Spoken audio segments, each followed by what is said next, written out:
สวัสดีครับคณะกรรมการแล้วก็ตลอดฮอดทั้งบรรดาผู้ชมทุกทางกันแล้วกันเนาะน้องเองมีชื่อว่าท้าววิไลพงษ์มณีลามาจากหลวงพระบางเนาะวันนี้นำผลงานเสียงเพลงคิดฮอดสาวจุซัมมาห้องเนาะเป็นอะไรนั้นติดตามรับฟังไปพร้อมๆกันเนาะ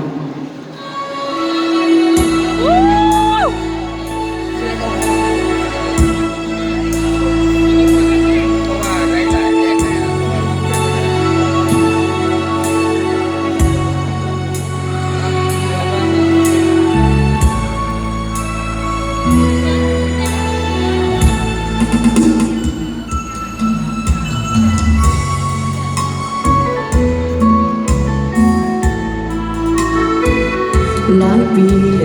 จากไปคิดฮอดบ่อยน้องสาวจูซ้ำคิดฮอดสาวพ